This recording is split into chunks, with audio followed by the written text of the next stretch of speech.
KCR mind game కు CM Revanth Reddy strong counter ఇచ్చారు. కేసీఆర్ మాటలతో మ్యాజిక్ చేయాలని చూస్తే చేతల్లో దిమ్మ తిరిగే షాక్ ఇచ్చారు ముఖ్యమంత్రి. తెలంగాణ రాజకీయాలు అత్యంత ఆసక్తికరంగా మారాయి. అందుకు కారణం నిన్న బీఆర్ఎస్ నాయకుల ముందు కేసీఆర్ చెప్పిన మాటలు. కొన్ని గంటల్లోనే తానేంటో చూపించిన రేవంత్ రెడ్డి చేతలు.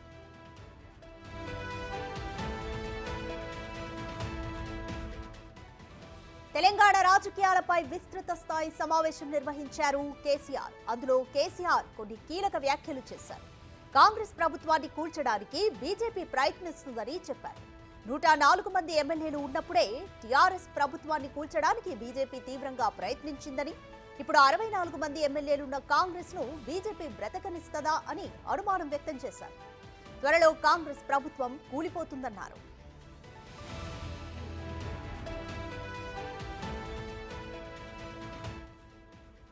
మరోవైపు రేవంత్ తీరు నచ్చక కాంగ్రెస్ నేతలు తనతో టచ్ లోకి వస్తున్నారని చెప్పారు కేసీఆర్. అయితే కాళ్లు పట్టుకున్నా పార్టీ మారిన వారిని తిరిగి తీసుకోనని సొంత నేతలకు స్పష్టం చేశారు. ఇది చెప్పి 24 గంటలు కూడా తిరగకముందే గులాబీ దళపతికి మరో షాక్ తగిలింది. రాజేంద్రనగర్ బీఆర్ఎస్ ఎమ్మెల్యే కారు పార్టీకి షాక్ ఇస్తూ కాంగ్రెస్ గూటికి చేరనున్నారు. ఈ మేరకు ఆయన సీఎం రేవంత్ రెడ్డితో సమావేశమై పార్టీలో చేరతానని అడగ్గా ముఖ్యమంత్రి అంగీకరించినట్లు తెలుస్తోంది. నేడో రేపో అనుచరులతో కలిసి ప్రకాష్ గౌడ్ హస్తం గూటికి చేరనున్నారు. స్వయంగా ముఖ్యమంత్రి సమక్షంలోనే ప్రకాష్ గౌడ్ కాంగ్రెస్ లో చేరనున్నట్లు తెలుస్తోంది.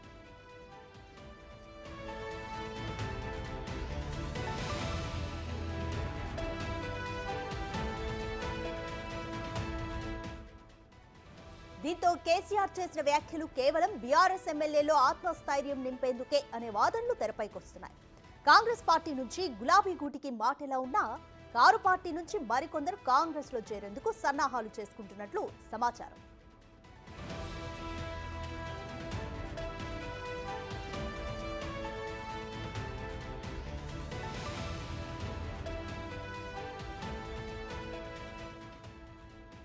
కేసీఆర్ రాజకీయాల్లో తనదైన వ్యూహాలతో ప్రత్యర్థులకు చుక్కలు చూపించేంత నేత. తనదైన మాటలతో ప్రసంగాలతో ఆకట్టుకోవడమే కాకుండా ఎవరినైనా ఏమైనా అనేంత స్టామినా ఉన్న నాయకుడు. ఇది నాణానికి ఒకవైపు. తాజాగా ఈ సీనియర్ నేతతో పాటు ఆయన పార్టీకి వరుసగా షాకులపై షాకులు తగలడంతో ఏం చేయాలో తెలియని స్థితిలో గులాబీ బాస్ ఉన్నారు.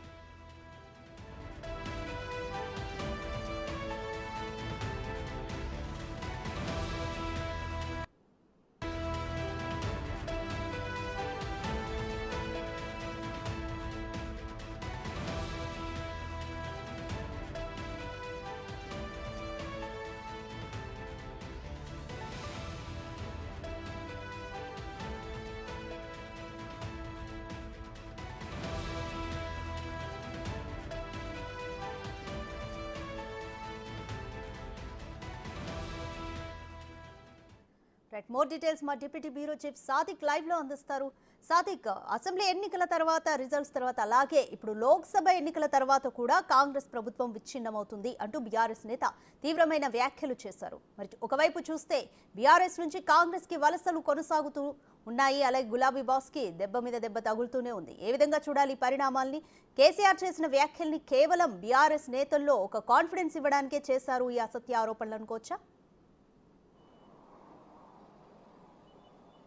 Yes, definitely Radhika. ప్రధానంగా బీఆర్ఎస్ అధినేత కేసీఆర్కు ఇప్పుడు ఏం చేయాలో తెలియటం లేదు. రాజకీయంగా చాలా అస్థిరత ఉంది. ఒకవైపు కుమార్తె జైలు పాలవడం, అదేవిధంగా పార్టీని వీడి కాంగ్రెస్ పార్టీలో చేరుతున్న వారి సంఖ్య రోజు రోజుకు పెరుగుతుండడం, అదేవిధంగా ఈ అంశాలన్నిటి కూడా పరిగణలోకి తీసుకున్నటువంటి కేసీఆర్ తన ఉన్న వాళ్ళను కూడా కాపాడుకునే ప్రయత్నంలో భాగంగా కాంగ్రెస్ ప్రభుత్వం 3 నెలల్లో కూలిపోతుందని కూడా మొదటినే ఆయన శాపనార్థం పెట్టడం జరిగింది. ఈ అంశంపైన పిసిసి చీఫ్ ముఖ్యమంత్రి రేవంత్ రెడ్డి కూడా ఒక స్పష్టమైనటువంటి సామెత కూడా చెప్పడం జరిగింది. పిల్లి శాపాలకు ఉట్టు తెగిపడవు అన్నటువంటి సామెతను కూడా చెప్పడం జరిగింది. 3 నెలలు దాటిపోయి 4 నెలలు కూడా గడుస్తూ ఉంది. సో ఇప్పుడు ఆయన కొత్తగా పార్లమెంటు ఎన్నికల తర్వాత ప్రభుత్వం కూలిపోతుందని ఒకసారి, సంవత్సరం వరకు మాత్రమే ఈ ప్రభుత్వం ఉంటుంది, ప్రజా పరిపాలన ఉంటుందని కూడా చెప్తూ ఉన్నాడు. సో కార్యకర్తలు, నాయకులు, బీఆర్ఎస్ పార్టీ ఎమ్మెల్యేలందరూ కూడా ఇతర పార్టీలకు జంపు కాకుండా నివారించేందుకు ఆయన దిద్దుబాటు చర్యలా లేకపోతే మేకపోతు గాంభీర్యం అని తెలియదు, కానీ ఆయన మాత్రం ఉన్న ఎమ్మెల్యేలను కాపాడుకునే ప్రయత్నంలో ఇవన్నీ మాట్లాడుతున్నారని కూడా కాంగ్రెస్ పార్టీ నేతలు అయితే స్పష్టంగా చెప్తా ఉన్నారు. తాజాగా ప్రకాష్ గౌడ్ అంటే రాజేంద్ర నగర్ ఎమ్మెల్యే ప్రకాష్ గౌడ్ కూడా కాంగ్రెస్ పార్టీలోకి చేరబోతున్నారు. నేడో రేపో ఈ కార్యక్రమం ఉండబోతుంది. ఇప్పటికే బంజారా గాంధీగా ఉన్నటువంటి రవీంద్ర నాయక్ కూడా కాంగ్రెస్ పార్టీలో చేరడం జరిగింది. అంతేకాకుండా గతంలో కూడా కాంగ్రెస్ పార్టీ ఉద్దండు బీఆర్ఎస్ పార్టీలో చేరిన తర్వాత తిరిగి మళ్ళీ గర్వాపస్ పేరుతో కేకే లాంటి వాళ్ళు కూడా కాంగ్రెస్ పార్టీలోకి వచ్చారు. అంతే కూడా స్టేషన్ గన్పూర్ ఎమ్మెల్యేగా ఉన్నటువంటి కడియం సేర్ కూడా కాంగ్రెస్ పార్టీలో చేరడం జరిగింది. వారి కుమార్తెకు ఎంపీ కావ్యకు కూడా ఇవ్వడం జరిగింది అభ్యర్థిగా. అదేవిధంగా దానం నాగేందర్ కూడా ఖైరతాబాద్ బీఆర్ఎస్ ఎమ్మెల్యే, ఆయన కూడా కాంగ్రెస్ పార్టీలోకి రావడం జరిగింది. ఆయనకు సికింద్రాబాద్ ఎంపీగా టికెట్ కూడా ఇవ్వడం జరిగింది. సో ఈ పరిణామాలన్నిటిపైన కూడా కాంగ్రెస్ పార్టీ తన వ్యూహాలకు మరింత పనులు పెడుతూ ముఖ్యమంత్రి పిసిసి రేవంత్ రెడ్డి అయితే ముందుకు కదులుతున్నట్టుగా స్పష్టంగా అవుతుంది. ఎందుకంటే ప్రభుత్వం కూలిపోతుందని కవ్వింపు చర్యలకు పాల్పడుతూ రాజకీయ అనిశ్చితి తీసుకొచ్చే లక్ష్యంగా కేసీఆర్ చేసిన వ్యాఖ్యలకు ధీటైన సమాధానం చెప్పే లక్ష్యంగా అయితే రేవంత్ రెడ్డి తనకున్నటువంటి రాజకీయ పరిజ్ఞానాన్ని కానీ అనుకోనండి, లేకుంటే తన రాజకీయ వ్యూహాలను మరింత పదును పెడుతూ ముందుకు పోతున్నాడు. ఎన్నికల వ్యూహం అంటే యుద్ధంలో వ్యూహం ఎట్లయితే కల్పించి యుద్ధాన్ని ఎట్లా గెలుస్తారో అదే తరహాలో ఎన్నికల వ్యూహంలో అటువంటి విధానాలు అవలంబించి శత్రువు ఏమరుపాటు ఉన్నప్పుడే దెబ్బతీసే లక్ష్యంగా రేవంత్ రెడ్డి అయితే పూర్తి స్థాయిలో ఉన్నారు. ఎందుకంటే ఇప్పుడు బీఆర్ఎస్ పార్టీ కానీ బీఆర్ఎస్ ఎమ్మెల్యేలందరూ కూడా సంక్షోభంలో కూరుకుపోతున్న నేపథ్యంలో దాన్ని అదునుగా తీసుకున్నటువంటి ముఖ్యమంత్రి పిసిసి చీఫ్ రేవంత్ రెడ్డి కాంగ్రెస్ పార్టీలోకి ఆహ్వానించే విధంగా ప్రయత్నం చేశారు. అది విజయవంతం అవుతుంది. ఇప్పటికే 60 మంది బీఆర్ఎస్ ఎమ్మెల్యేలందరూ కూడా ఉమ్మడి మెదక్ సంబంధించినటువంటి ఎమ్మెల్యేలందరూ కూడా ముఖ్యమంత్రి రేవంత్ రెడ్డిని కలిసిన సందర్భం ఉన్నది. ఎందుకు కలిశారు అన్న అంశాలపైన వాళ్ళు ప్రశ్నిస్తే అభివృద్ధి కోసం, నియోజకవర్గ అభివృద్ధి కోసమే వెళ్ళామని కూడా చెప్తూ ఉన్నప్పటికీ పరిణామాలు మాత్రం కాంగ్రెస్ పార్టీ వైపే వారి యొక్క జైనింగ్స్ ఉంటాయన్న సంకేతాలు స్పష్టంగా అర్థమవుతుంది. పార్లమెంటు ఎన్నికల కంటే ముందుగానే బీఆర్ఎస్ పార్టీని వీడి కాంగ్రెస్ పార్టీలో చేరేందుకు సిద్ధమవుతున్నారు. ఇటీవల నిన్న ముఖ్యమంత్రి రేవంత్ రెడ్డి పార్లమెంటు ఎన్నికల తర్వాత లేదా ఒక సంవత్సరంలోనే ప్రభుత్వం కూలిపోతుంది, మళ్ళీ ఎన్నికలు వస్తాయి, మళ్ళీ బీఆర్ఎస్ ప్రభుత్వం ఏర్పడుతుందనేటువంటి డాంబికాలు పలుకుతున్నారు. ఇది ఎంతమాత్రం సరికాదు, డెఫినెట్గా మేము ధీటైన సమాధానం చెబుతామని కూడా కాంగ్రెస్ పార్టీ నేతలు పిసిసి చీఫ్ రేవంత్ రెడ్డి స్పష్టం చేశారు.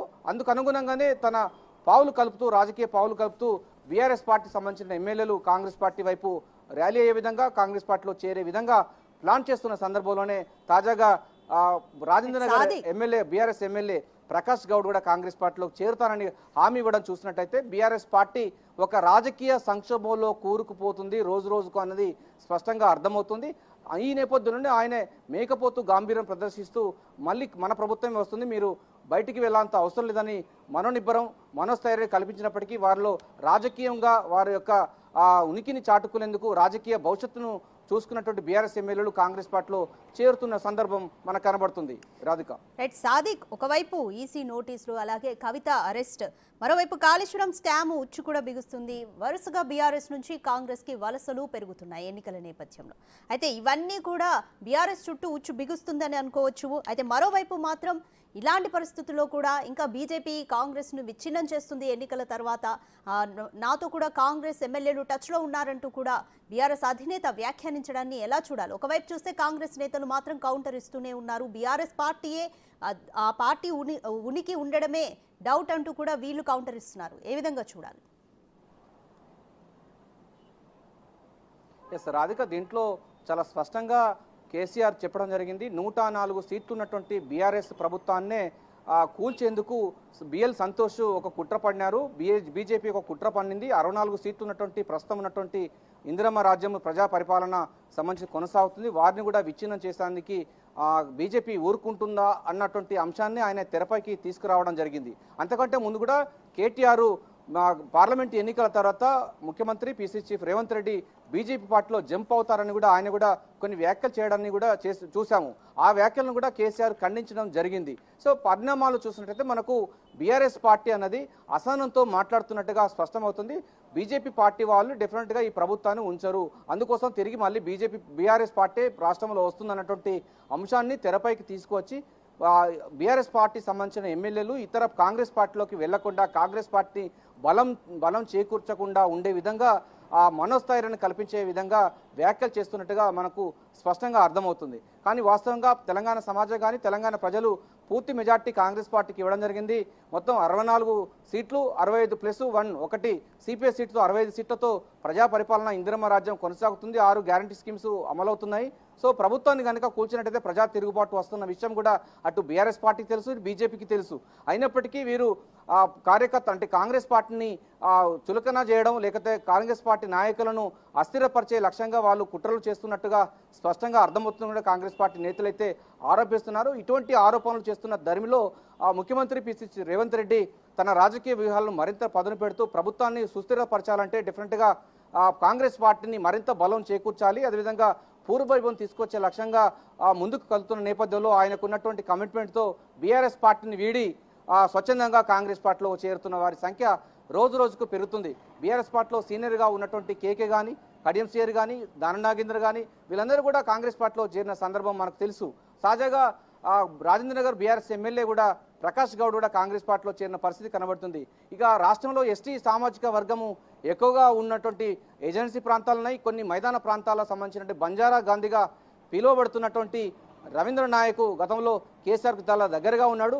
ఆయన బంజారా గాంధీగా పేరు ప్రఖ్యాతలు గంచినటువంటి బంజారా గాంధీ రవీంద్ర నాయక్ కూడా ఈరోజు కాంగ్రెస్ పార్టీలో చేరిన సందర్భం కనబడుతుంది. సో పొలిటికల్గా మొత్తం కూడా వేడెక్కుతున్న పరిస్థితిని, మాటల యుద్ధం కొనసాగుతుంది.